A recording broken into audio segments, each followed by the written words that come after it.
It starts with you and me. Then we create a community, bringing you a new point of view. Him and her spaces.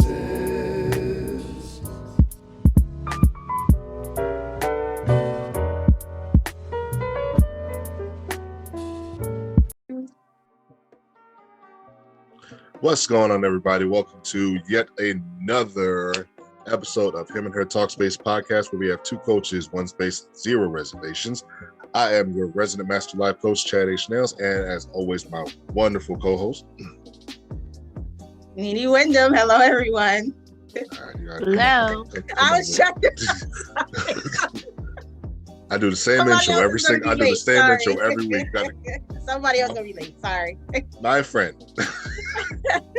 My bad. No, you good. First of all, to our wonderful Him and Her faithful forum that we have here tonight. Thanks everybody for being part of it. And as always, y'all numbers will grow as we go over the course of the evening. We have an interesting conversation with y'all tonight. Topic of falling in love versus growing in love.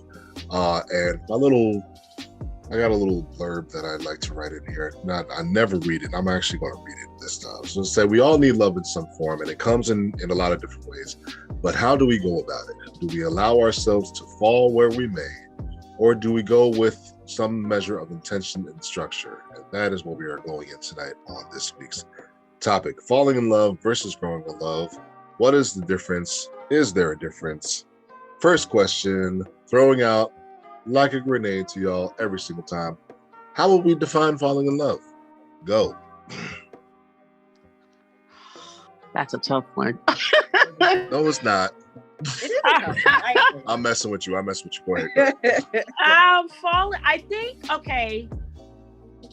Do we still fall in love? Let me think about it for a minute. I think it's a falling in love.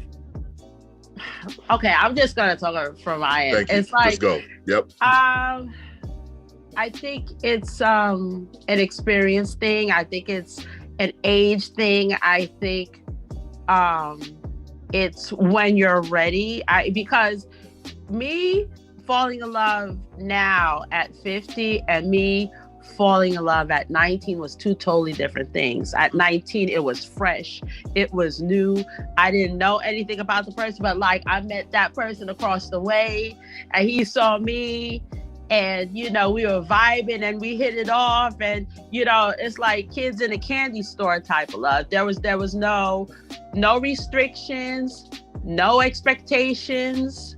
We just, taking it all in, and we're just enjoying each other at that moment, whatever we decide to do.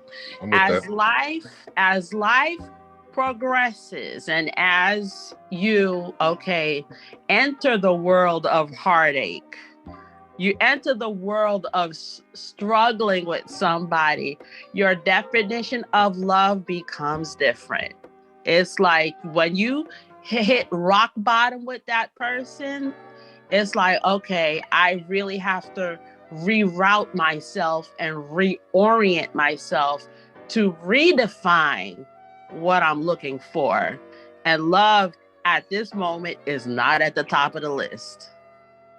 So, yeah, because you can love somebody all you want. It's like, eventually, like, you want to grow with that person, but you also have to see the person at face value. Like, if you spend years with that person, and I've known so many people, so many of my friends who were in relationships, and their relationship exhausted them to the point where they didn't even know if they loved the person anymore after a while, because all they knew was, it was one thing after another.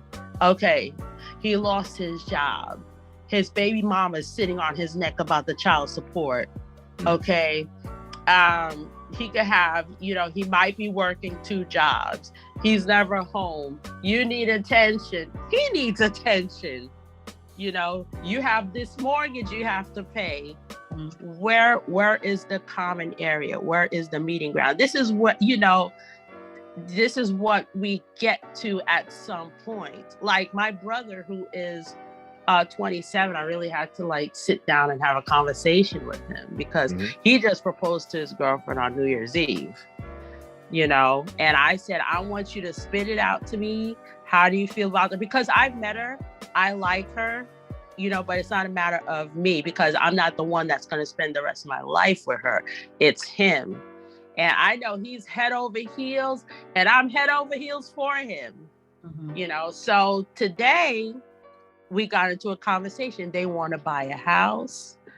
I said, okay, let me break it down to you. I had to tell them everything. They're living together in an apartment right now. And I don't want to drag it out too long because other people need to get on. But I had to explain to him, being that my parents, were homeowners, and I saw their journey. I saw their journey and their struggle when the boiler goes down in the middle of the night and it's 20 below outside. My father always had cash stashed in the house to call whoever it is to make the repairs. So I had to ask my brother a bunch of these questions. Do you know what you're preparing for? Are you ready for it? And his answer was, we'll work it out. So I'm not trying to change his mind, but in my head, I said, no, we'll work it out. Works sometimes, maybe, and sometimes it doesn't. And I understand that they do have to make their mistakes, and I'm rooting for them, but I just don't, me being the older sister, I don't want those stressors to hit because everybody knows stress will break a relationship. When you figure out wow, maybe I was in over my head.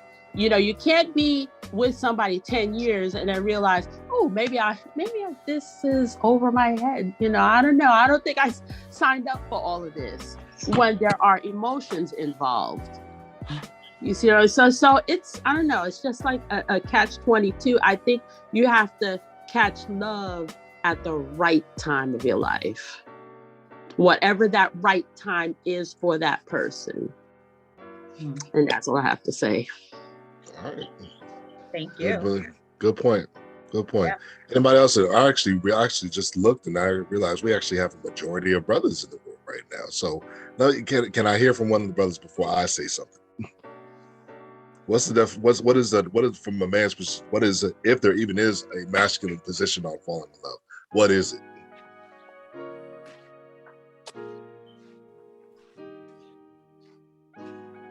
Don't be shy.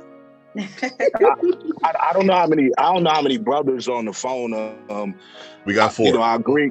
Okay, I agree with the young lady that just spoke regarding from a age perspective, because I recall the time I attended the largest HBCU in the country, and our ratio was 16-1, female to male. So I fell in love every week when I was in school. So I fell in love every week when I was in school, right? Speak that truth, yo. But as I got older, most of my relationships when I was going through my 20s and my early 30s really had a year to 2-year max on a lot of my relationships. And I don't know if it was because of me, because of people I was dealing with, or I don't know where I was financially or mentally at that time.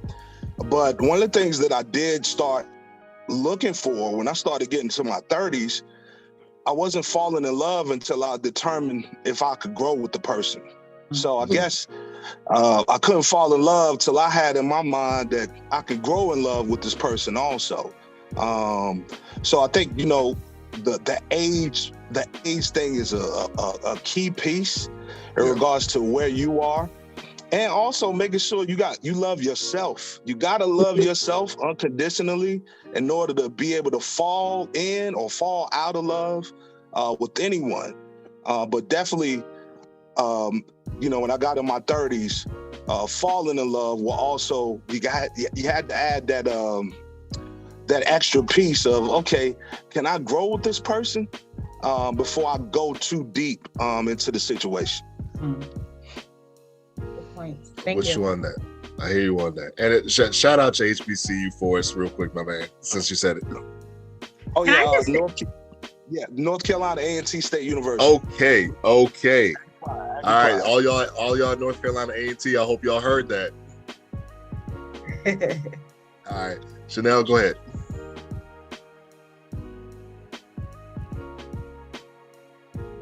Chanel, come on. I couldn't unmute. There you Wait go. a minute, Chad. I'm sitting there staring at the picture like, I don't feel validated in this relationship. here we go. I'm sorry, baby. I'm sorry, baby. You don't see I me. hear you. I see you. No, Man, you see have me the space. struggling trying to get that mute off. That mute button off. I mean, right? I was waiting. There was a delay, facts, but no, I hear you. I see you. I just wanted to touch base on what Jermaine has said when he said something to the effect that, as he got older, he waited to fall in love with somebody until he decided that person was going to be the person that he can, grow with. And I was actually just thinking about this the other day, how I feel like, because we have a lot of times we have a lot of criteria. Some people have criteria. The person has to be this, that, or another in order, in our mind, to be the person that we would most likely fall in love with. And I was like, that's a bunch of bull. I was like, really, love is a choice. When you think about any type of relationship that you have, whether it's familial or, friendships, the type of love that you have for the people in your lives is really a choice. And it takes time and effort in order for it to grow. So I agree with Jermaine. Like you do have to sit and take some time. And then also I was thinking too, when I was thinking about the topic, how I would love to see what the statistics are for people who had arranged marriages and how those marriages lasted. Because if I'm not mistaken, I've heard somewhere along the lines that people who have had arranged marriages, they actually had pretty strong relationships for many years. Like they didn't, get divorces. Yep. Yeah. So I feel like those type of relationships, and I've never known anybody who's been in one, but I could only imagine that maybe it is because they had to work and decide that this is the person that they are going to love for the rest of their life. Mm-hmm. Grow in love, I guess you could say. They grew in love. So to me, that's actually more appealing than the whole falling in love or instant love and love at first sight type of stuff. I'm at the age where that ain't working anymore. Interesting. Ask and you shall receive. I pulled up the stats as fast as you asked. Here we have. You're listening to me in this relationship. This is how you make things work. Cause I love you. Cause I love you. And if I don't know, my philosophy is if I don't know, I'm gonna go find out. So y'all peep this real fast. Mm-hmm. The lowest divorce rates in the world are among arranged marriages. Yep. Mm-hmm. Over half of the world's marriages are arranged. 53%. So 53%. The lowest percentages are among, especially within globally, for the most part, the Amish here in the United States, 1% divorce rate. 1%. Hindus in India, 3%. Jews in Israel, 7%. And it just goes up from there. But how about that? More than half are arranged. Okay. When we talk about arranged marriages, we have to also address cultural differences.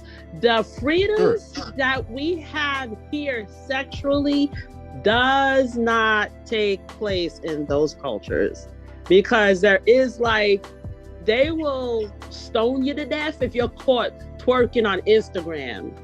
I mean, they're very stringent, and I have a lot of Indian and Muslim friends, and when they describe their experiences, I'm like, I mean, I know you guys last a long time, but I don't know.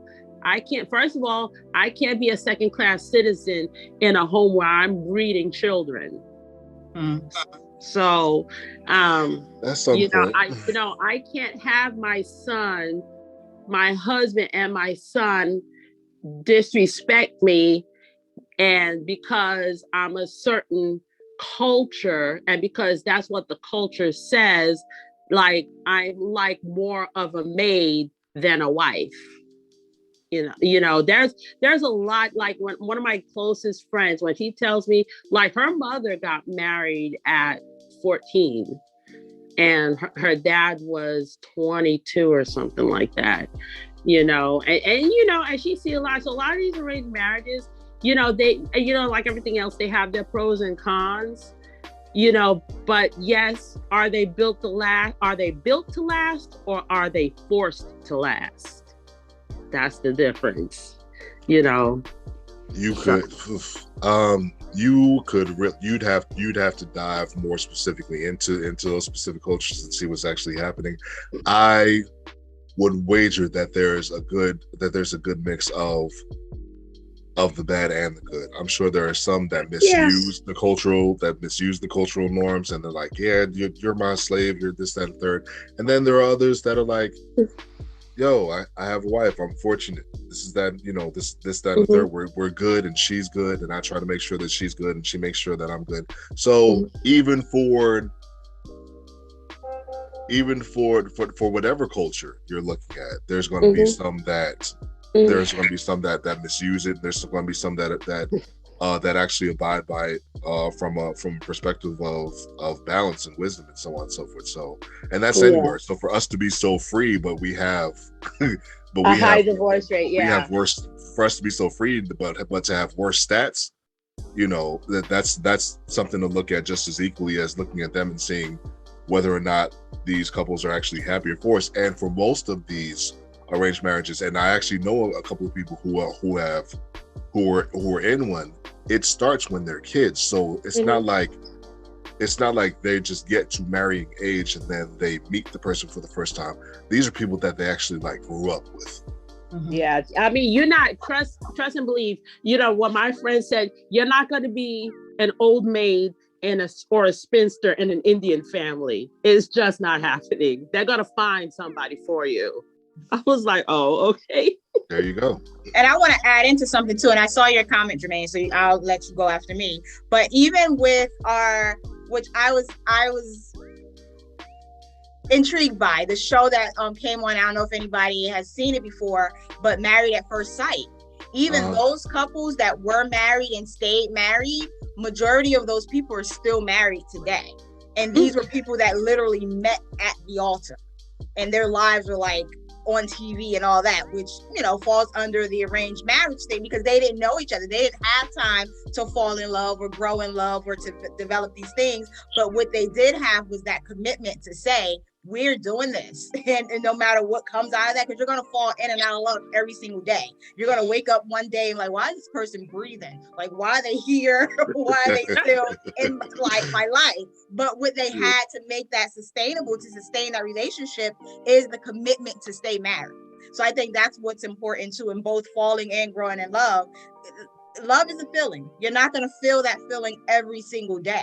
But if you have that commitment to say, no matter what we go through, no matter, how much you get on my nerves every single day, I have a commitment, and I made a covenant unto God that this is what it is. We're going to have to work through it, and we're going to have to talk this out. And it is what it is. So I think that's important too. But go ahead, Jermaine. No, I thought you was going to refer to one of my favorite shows, which was Big Love. I don't know if you guys remember that show. I was hoping somebody was going to bring it up. Either that one or Sister Wives. I was hoping somebody was going to bring it up. But go ahead. Yeah. So I thought you was going to refer to Big Love, which was basically the Sister Wives, right? But what I was going to say back, the falling in love, I think my perception on that change in regards to experience. Because, you know, just think about younger, I was falling in love with some of the wrong things that wasn't completely good for me in the future, but may have been perfect for me for that day or for that year or for me at 24.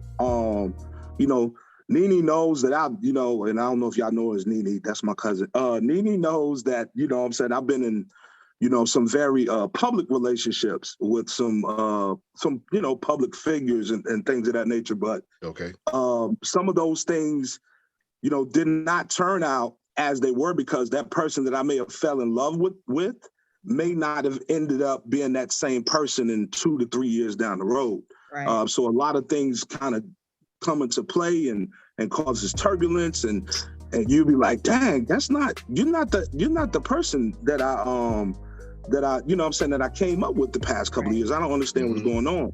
One of the other pieces, you know, when I met my wife, it was a huge difference in regards to her background with relationships in comparison to mine.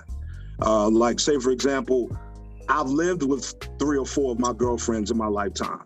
I've lived with the girl, you know, then I may date somebody else and live with her.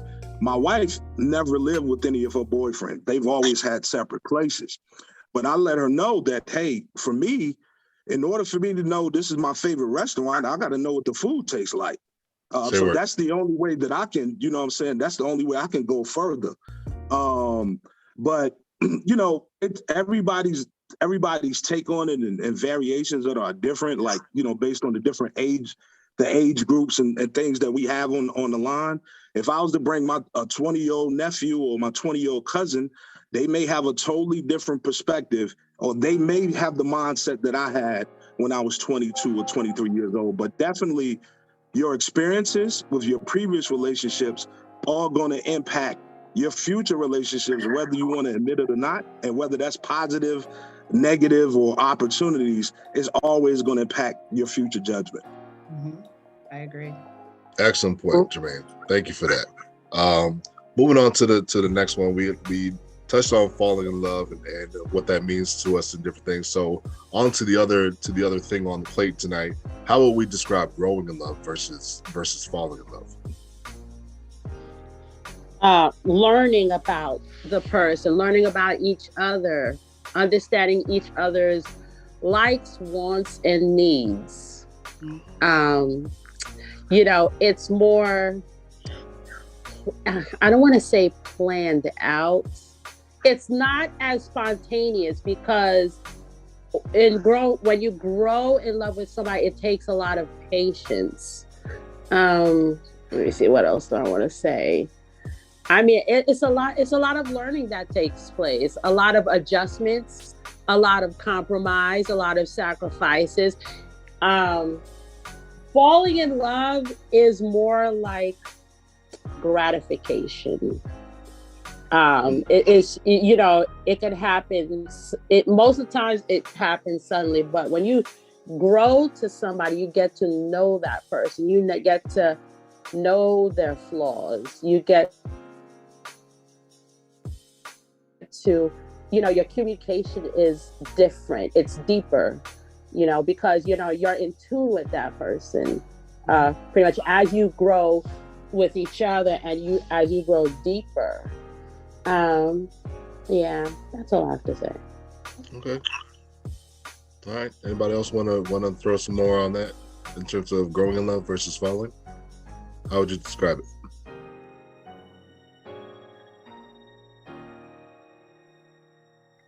If no one has anything, I have something. I'll wait though. All right. Go ahead.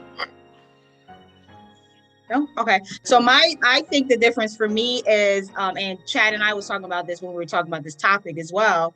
Falling in love is kind of like that whimsical fairy tale, you know, unicorns and kittens and all that fun stuff, right?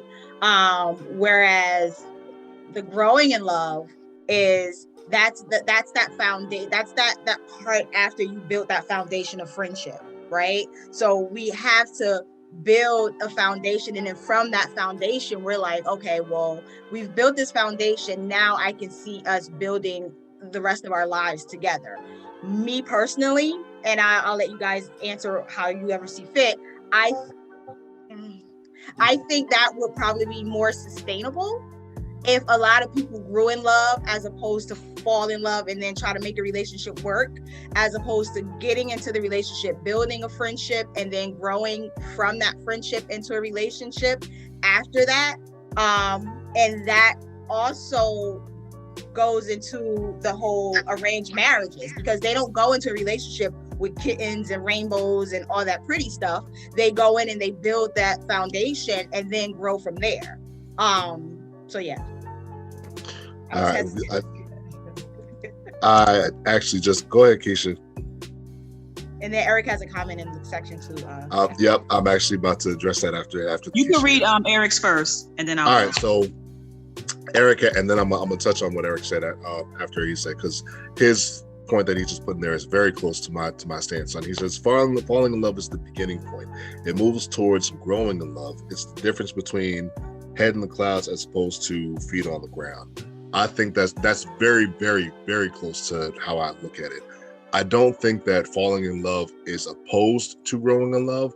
I think that for me, it boils down to impact. I think falling in love is this thing where it's like you meet the person and it's just like, boom, like all these things about them just kind of like come at you, and they're very much in line with how you are. So it's like, oh wow, this part I get, this part about you I get, this part about you I get, this part about you I get, and it happens in a relatively fast fashion. I think growing in love is slower. I think you can still achieve the same, intensity, but I think that it comes slower in a sense, where it's like you, as opposed to maybe seeing 10 things about the person right off the bat that you're in line with. Maybe you only see 2, but it's enough for you to be like, well, let me find out more. Let me ask these questions. Let me go through these experiences with this person. And then you get over a larger course of time, you get to that 10 and you still have that same impact, and you still have that same intensity about the person.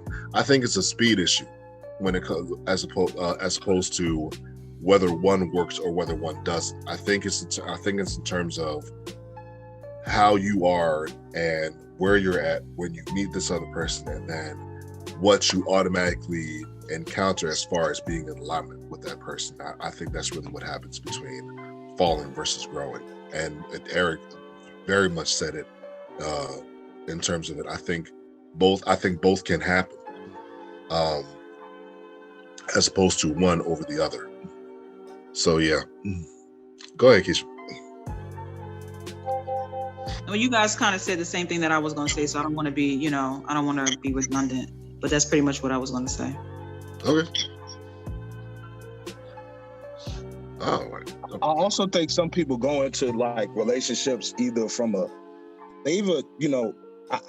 I can speak for myself. I don't know about anybody on call. I know I've been in relationships where I knew it was going to be seasonal, if you know what I mean. Okay. It was going to be. It wasn't going to be any growth in it. Like it was tangible. It met some needs at that particular time. There were some perks that may have been involved in it, but at the end of the day, you may have known that, oh man, this is not going. I can't see myself with this person. 3 or 4 years down the road. And I know I have some female friends and male friends that, have encountered those same types of situations. I think, like you're indicating, the fairy dust of the falling in love. But during those moments that you're with this person, you're going to really anticipate and kind of see, once you meet what stock they come from, like you meet the family and you get to know kind of okay. what they're, once you meet the family, and then you kind of get to see how they respond around your family and your friends, and how you are when you're going out or out to dinner or whatever. Like, I took my wife on our first date to a rib joint, right?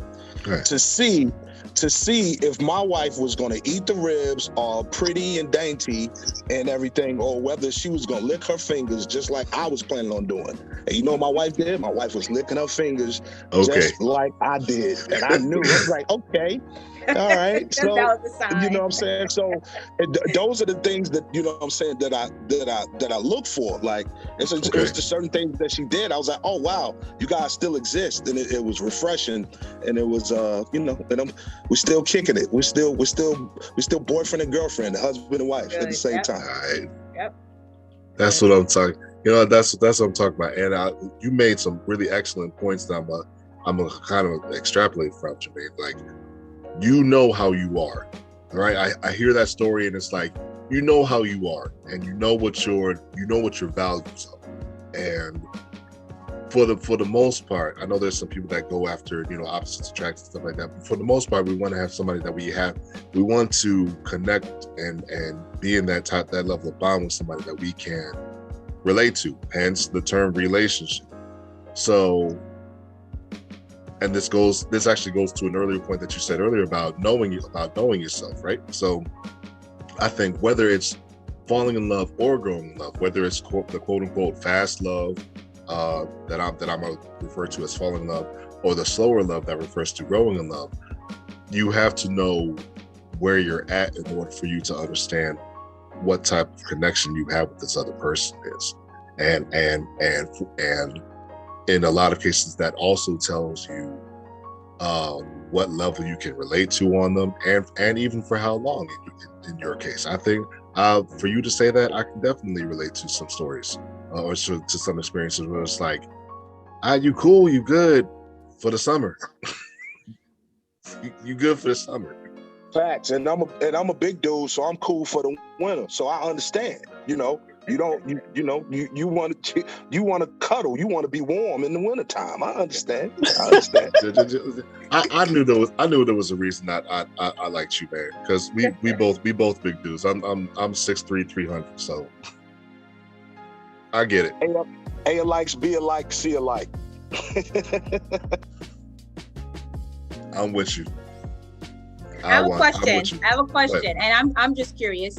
And anyone can answer this. So, is there a difference there? Because since I think what you, Cookie, and Eric said, that falling in love is the beginning stages of growing in love. Is there a difference? So, how do you know the difference between falling in love and then falling in lust?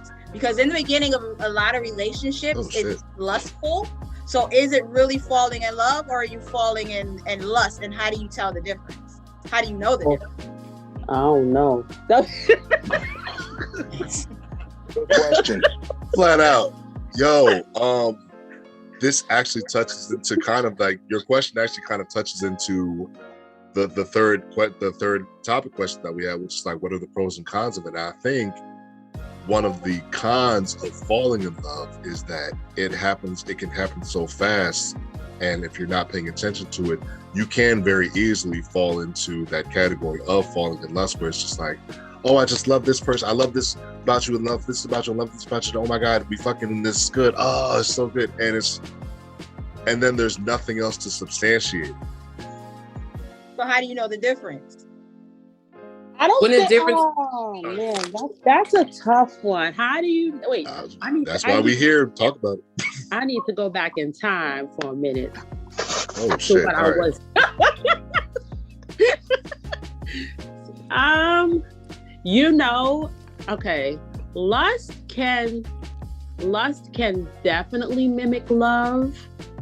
Lust, I don't know, but I think lust has longevity. I'm just saying, I don't know, but Facts. Yeah, lust has lost some longevity on it. That's different. Go ahead. What do you mean by that? I don't, because okay, I'm gonna talk like, I'm not gonna say I know what men are looking for, what men want. Men are very visual creatures. We like, okay, so they'll see a girl that they like, and they look at the abstract. They look at, it goes deeper than the skin. It goes deeper than the beauty. They'll like a girl's confidence. Women will like a man's confidence.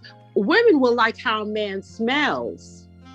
You know, he smells clean. He dresses nice. It's the attraction factor is undeniable. This is where you can get lost in the sauce. Okay. So now you meet dude, you're out here, you're vibing or whatever, and you're like, oh, now his conversation is good. Wait a minute. Ooh, child.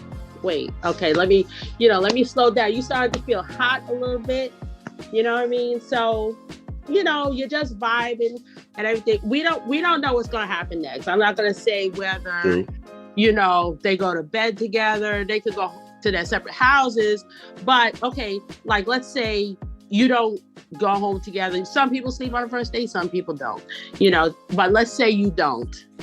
That moment will stay with you for a very long time.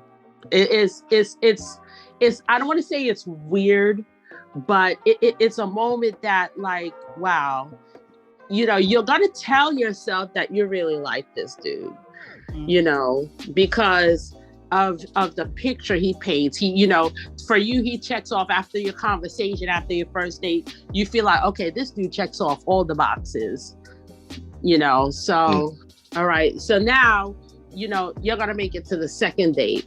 Yeah, the second date is where the fireworks kind of start. You know, you see the sparks really starting to be all over the place, you know, and you know, you're just getting deeper and deeper, but you don't know yet if it's love, because lust is hard and fast, you know, and while love, you gotta take your time with it, you know. And when you're in lust with somebody, the character attributes for lust and the attributes for love are, you know, they're parallel to each other.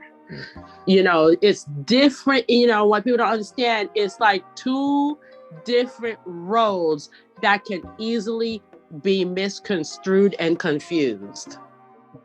And you don't find that out until, okay, you know, maybe you see, you know, I don't like to use the word triggers, but you see certain behaviors start, you know, seeping in, like, okay, he's not really answering his phone all of a sudden, and you know, small stuff, you know, and then those things will allow you to kind of like, you know, flare up inside, you know. Whereas, I mean, I don't know, it's just strange. I can't really explain. I know I've been there, but I can't explain it. It's a nice feeling. It's a nice feeling, but yeah, it's very easy. Like, look, we're all grown here. If you're dignitized, okay, yes, I said the word, you know, you will be in it for the long haul. Nothing else matter after that. I'm sorry. Could you repeat that? I missed that. You kind of faded out. If you are dickmatized, you're going to for the long haul. If he put it, if he really good, then I don't know. Hey, in the famous words of Halle Berry, the famous word of Halle Berry from Boomerang, love should have brought your ass home last night. So lust ain't gonna bring your ass home. Love will. And it may start from that lust piece, but you know, love is you know, letting all the others know that you've been dealing with that I can't deal with you anymore. That's not lust. Let me tell you what I told me. Friends with benefits arrangements. He said his longest relationship was a friends with benefits. Like, but neither one of them was seeing anybody else, which is the weird part. They knew they loved each other. I don't know. I can't describe it the way he did, but he said that was his longest relationship, you know. And the girl, he did fall for a girl, and he said it just wasn't the same. So I said, so you actually did love the other one, the so-called friend with benefits. That was the one. And he said, yeah, I think so. But, you know, so that's what, you know, it's kind of weird. I don't know. It's a strange feeling. It's a strange situation. Yeah, it's different for everyone. Go ahead, Cook. Yeah. And then we got some chat points to touch on. Go ahead. No, I think I said in the chat something like, I think that lust is just purely sexual, and, you know, love is not. It's like deeper, like, I don't know, like more of an emotional connection. But then somebody put in there, maybe I read it the wrong way, but what if you have a love for lust? So I kind of, for me, it's like lust is lust. That's my definition. Like, you are lusting after the person for specifically sexual gratification, period. Nothing more, nothing less. Even like the friends with benefits. I mean, maybe that gentleman that Pascal was just talking about is maybe over time there became an emotional connection and then they grew in love. I don't know. Because if you're with someone that I don't know, I feel like it to me is like, if you're with someone, like, and men and women are very different. I mean, there are some women that probably could just have sex the way she was explaining it, and that's just the way it is. But I always thought of women as being more of like emotional, you know, and that's why people always talk about women. They start to catch feelings, if that's still a term. I'm going to use myself as an example. I'm not saying that well, I'm married, so I can't say that I could possibly be with someone if I was not married and just continue to have sex. I don't think that I'm wired that way. And some, you know, other people are, you know, like for me, it's like, if I'm going to be with someone, like I always wanted to be with the person and build on that. And for me, if it's just sexual, like, what is that to build on? You can have sex with anyone, like literally anyone, and satisfy that itch, which is, you know, to have that sexual piece satisfied. So for me, I think lust is just that. You just want to have sex with someone. You want to have that piece satisfied, but you don't intend to move past that. You know what I mean? I don't know. I mean, that's the way that I think lust has stretched out into, well, nowadays into, like, that's why I'm saying all the terms get so confused, because you could treat someone you're lusting like a girlfriend and like a whole wife, and I've seen it. I'm like, oh, like, you know, I tell, you know, whoever, whether it's a family, I'm like, listen, don't be tricking this girl, because you taking vacations, you doing all these things like what you would do for a wife. Meanwhile, when you have the conversation with person, oh no, we're just friends. But you're taking vacations and taking her shopping, you know, and doing all these things. Don't you think she's gonna like take it for something more? Like, you know, you gotta be real, it's a fine line. Like lusting, before people like used to meet, okay, you know, we gonna go to this hotel or whatever, we just gonna have sex. It is not that anymore. It is not that. It's like, you know, someone you're sleeping with, you know, you think it's just sleeping with, you're doing all these other things with. You're taking her out to dinner, you know, dates, movie nights, like, and that's where it will get testy. Because what if you had a conversation about that? Like, isn't that where the problem comes in? Where we've had other, you know, shows where we talk about not communicating what it is you want, and that's where the problem comes in. People don't communicate what it is they want, what they desire, and you kind of go off of that feeling instead of having that hard conversation. Like, what do you want? Because it may just start off that you met someone at a party or something like that, or wherever however people meet, and you kind of like, you're digging them or whatever, and then you guys start with a physical, like sexual relationship, and you really are passionate about that. Like, you're like really into the person, and then it may springboard into all those other things, which could be the growing in love part. But I do understand what you're saying. Like, people kind of, you know, I don't know. I guess they don't make that. They don't distinguish. They don't make that. They don't make it known exactly what it is that they want. They don't communicate it. You know. I don't know. For me, a wife is a wife, or a husband is a husband, a spouse is a spouse. Like you could call it like people say, "Oh, that's my husband." Are you married? No, you're not. So you may be doing those things, and that could be the trick of it too. Like, do you want somebody that's gonna really give you their heart? Because it depends on what you want. Or do you want somebody that you're just gonna screw all the time?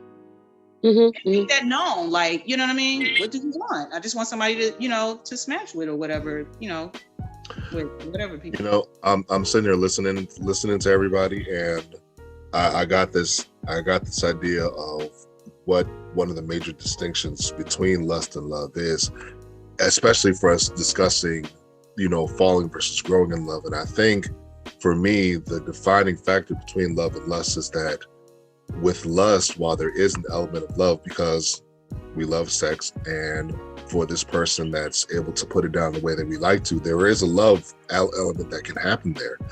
I think the defining factor is that there is no intention to grow beyond that. Like, okay, your sexual skills are on point. I don't really even want to know anything else about you after that. Like, I just like the way that you put it down, and that's where my connection is with you, and that's cool. I don't even think you can. I personally don't think that you can have sex with somebody and not be connected in some way, shape, or form. That's my stance on it, because sex by its nature is connective. Sex by its nature is involving. So for people to say I just have sex and it don't mean nothing, I personally think that's bullshit.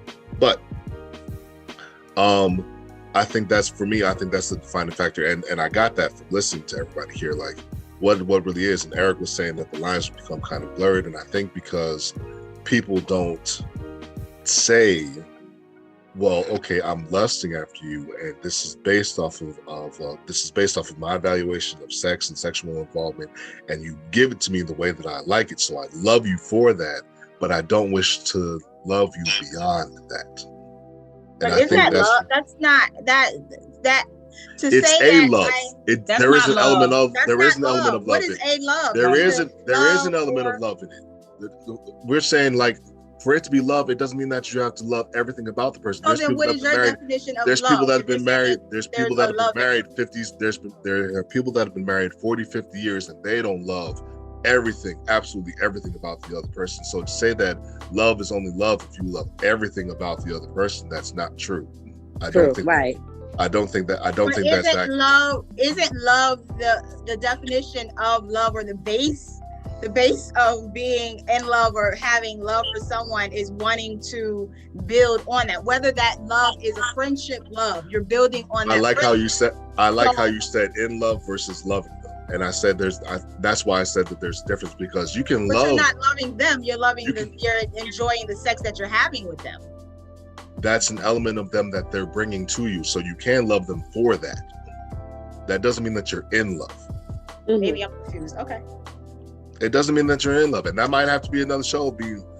Talking about loving somebody versus being in love.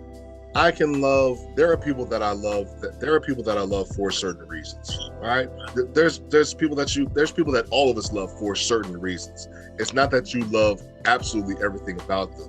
You love them for that. Nene, you love me for certain reasons. You love the fact that I can be so direct about stuff. You love that I can. You love that I'm creative. You love that I check in about you. You love that I'm emotionally available, so on and so forth, stuff like that. You can have those types of conversations with me, and so on and so forth. It's what made me a good coach. It's what makes me a good friend. It's what makes me a good co-host. You don't love everything about me. We've had those conversations too. All right. But it doesn't take away from the fact that there is love there. It doesn't take away from the fact that there is a connection there. For some people, they look at lust and they're like, well, that's my connection. Unfortunately, there are also, for a lot of those people, they feel like that's the only connection they can have with somebody because that's safe, or because it's the most enjoyable part, this, that, and the third. Or some of them have really told themselves, listen, this is all that I want. Now, in the grand scope of things, human beings are not based in just one dimension of love. No way, shape, or form. All right, because if that was the case, you'd just be wanting to screw everybody, and that's not true. So you have these other facets of love, and you can choose to acknowledge them or not, to your benefit or detriment.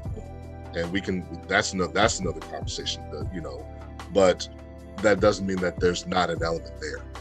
Right. And I'm shaking my head, I'm nodding, because Cook wrote in the comments that there's a different, like, I think there could be that gray area, and I don't like gray, but there's a difference between loving that part of someone and just liking them a lot because they have great sexual relationship with them. There's a difference. Like, love is a lot stronger than liking someone a whole lot because they can put it down. It's complete difference. That's something. I see Eric put that too. He said you can love the physical act. Eric, it sounds like Eric agrees with you. He says you can love the physical act, but doesn't necessarily mean that you have love for that person. That person most likely is having relations with others, not just you, because they love the feeling. Right. So that love is attached to the sex, not the person. All I said was there's love there. I didn't say it had to be for the person. Okay, I thought that's what you said. I misunderstood that. I apologize.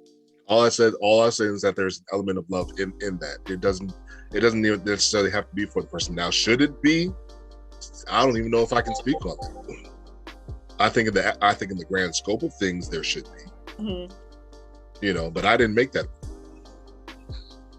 Okay, I got it. So there's that. There's definitely that. God, that was a lot of pros and cons talk. I don't even have to answer that question. Shit. Well, I think it's still a relevant question. All right, what are the pros and cons of falling in love versus growing in love? Are there pros and cons of falling versus growing in love? We already talked about one. I already suggested one word. One of the cons of falling in love is that it can more easily be confused with lust as opposed to growing in love, which is slower. Any other pros and cons that we have for that? Once you grow in love, that's more time, like you indicated. One of the things that I know, and my wife's going to attest to it, she's in the background now, but she's just listening, that your tolerance level, you tend to tolerate a little bit more from an individual. And I guess it's part of the compromise, and not saying tolerate disrespect or whatever. It could be, one of my pet peeves, and I'm speaking on my personal, is like when a cabinet is open. Like, I hate walking in the kitchen and it's a cabinet door open, right? Yeah. But the fact I know my wife left that cabinet door open, I tend to tolerate it. And she, she's gonna hit the same thing. Babe, really, the cabinet is open. We might as well just take the cabinet doors off of the cabinets. You know what I'm saying? If we want to leave them open. So I think our tolerance levels, if we know that we see growth, we tend to possibly tolerate some things that we wouldn't if we didn't see growth. Right. I agree. I think excellent pro, and I think you're 100% on point with that. I think with more time and investment comes that level of understanding and tolerance that I think only that can bring. So definitely a good pro. Any other pros or cons for either? This was a good discussion. I like this. I think one of the pros we tried. Yes, for falling in love is you get that whimsical, that romanticism, that the butterflies and the kittens and the rainbows and all that. That's the fun part of it. Whereas growing in love, 9 times out of 10, there's something that happens where you're like, okay, this bad thing happens, and not necessarily, so don't hold me to that. I'm just saying as an example, this thing happens, but regardless of all of that, I'm still going to rock with you.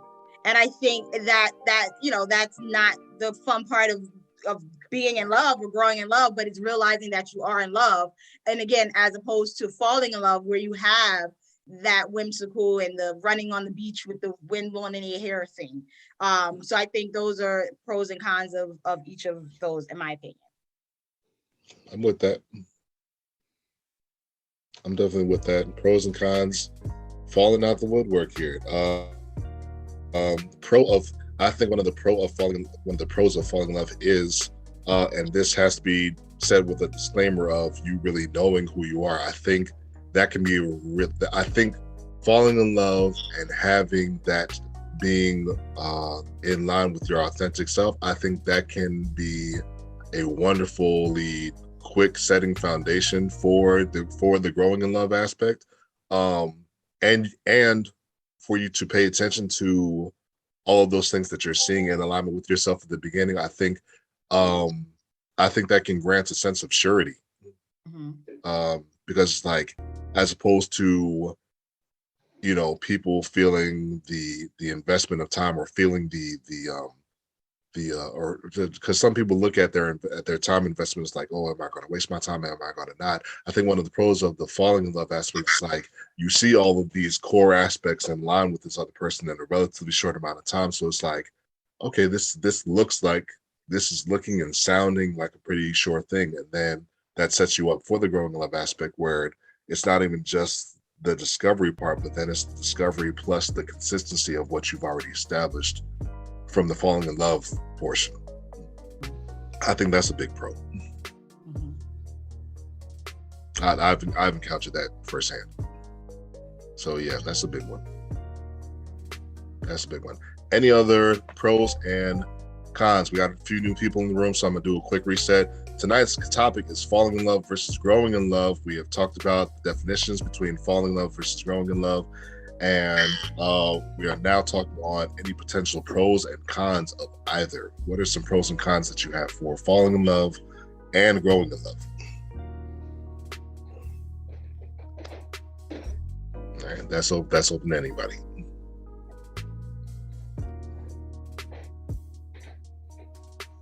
No. Did we cover them all? Really? Hey, I got my spirit animal on the call too. I wonder if he's gonna say anything. Oh yeah? All right, let's hear it.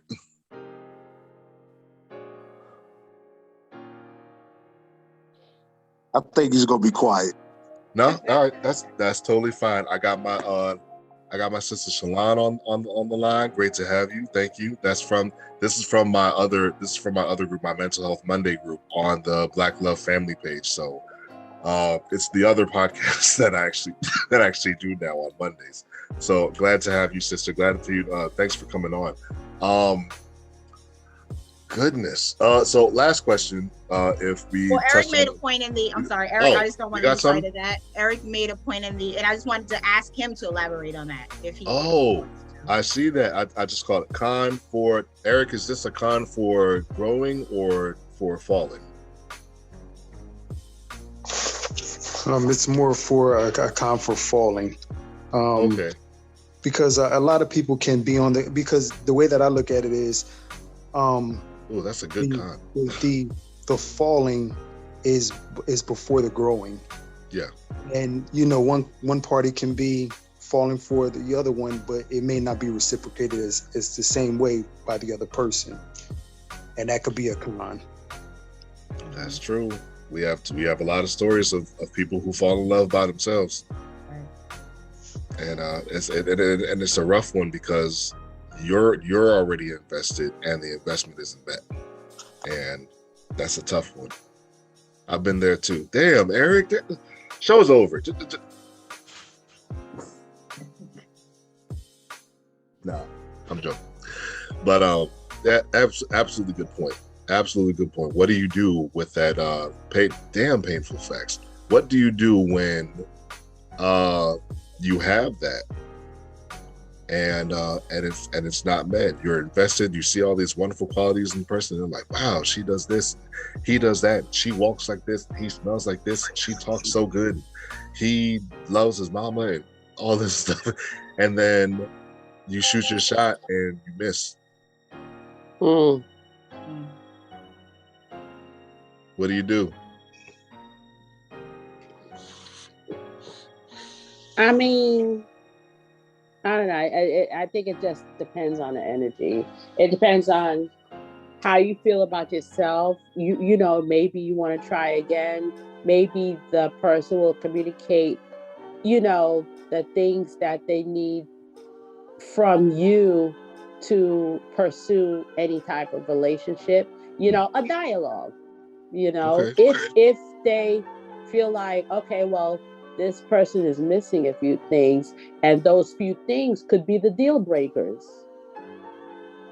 So a dialogue will help. I would not say completely, walk away with your tail between your legs, unless it ends ugly, unless they were like laughed it off and made you feel, somewhat insecure or somewhat like questioning yourself. But anybody who really who's looking for something, or people like possibilities, Okay. and that's where it really begins, because when you fall in love, you're taking a chance on somebody without knowing anything else. So and I think that's where it starts, is the dialogue, because that person could kind of like you, but they see certain things that they go like, I don't know.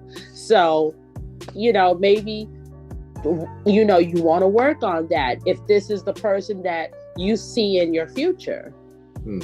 Yeah. Okay. I'm with you on that. Devil's advocate question, follow up to that. The dialogue is important. What do you do if they don't even want to have that with you? If they only want to have the dialogue? If they don't want to have the dialogue. If you don't have... It's just like, you know what, I'm done. I don't even want to talk about it. I'm done. Okay, then you leave it alone. Like, you can't beat a dead horse. Hey, I mean, there's pros and cons to everything. You probably dodged the bullet your damn self. Who knows? Hey, there you go. There you go. Excellent point. Excellent points. Last one, and this one is, even Nini had to ask me, Chad, what do you mean by this? How do we figure out which one to use? And I realize I might have to explain that. How do we figure out which one we're actually in? How do we figure out which aspect we're actually in? How do we know when we're falling in love and that's what needs to happen for us? How do we know when we're growing in love and that's what needs to happen for us? Like, how do we figure what state we're in? And if that's what we need to be. That involves a lot. That involves a self-evaluation, a self-assessment, and reflection. You have to look yourself in the mirror and literally ask yourself, am I ready for love? Am I ready to give it? And am I ready to receive it? Like, what point are you in your life that what are the determining factors? What are your flaws? And here's what in a conversation, would you date yourself? Is the question. Do you see yourself, like, if you found, like, if as a woman, if you saw the male version of you, do you think it would work? And if the answer is no, that means there's some work that needs to be done. If you know that, okay, you're quick-tempered, for example, you jump to conclusions. You're spontaneous. A lot of people don't like spontaneity, believe it or not. A lot of people don't like to get up and go, well, oh, you don't want to go with me? Okay, well, I'll just go. That's it. They don't like that. If you're that type of person, you got people who are out here who plan every aspect of their life because they need to know what their next move is. Are you, will you be okay with that? Do you like, can you handle nagging? Can you handle somebody who could be OCD-ish? Like, if you put the cup on the table and they're constantly getting up to put it in the sink, the dish. Like, you can't leave no dishes in the sink. As soon as that dish goes in the sink, there they go. I gotta wash it. You know, that annoys a lot of people. Believe, you know, it's crazy. So, you know, people, you don't understand people until you actually really get to spend time with them to know habits. You know, and you have to decide what you can live with and what you can live without. Yeah. So. Excellent. Anybody else to add to that? Because that was pretty solid. No. Because I know my dad was anal. I don't know how my mama did it, but but he was. That's why I'm saying these things, because he was very like stifling at times. Like if you saw the light on, shut it off. Nobody's in the room, shut it off. You could be sitting there, shut it off. Like, oh my God, you know. So like, and I experienced him, you know, growing up, and what happened is like we became acclimated to him now, and so did my mom. Like, my mom was the easiest person in the world. Nothing ever really bothered her. So in that way, a union like that may work. But if you have two headstrong people with totally different mindsets, very independent mindsets, I don't know. You don't know if it's gonna work, you know, because there's a lot you have to agree on. It's not just falling in love and the growing in love. There's a lot you have to agree on. There's a lot you may have to sacrifice about yourself now. And there's also a thing where people say when you fall in love, you lose a little bit of yourself. Are you willing to do that?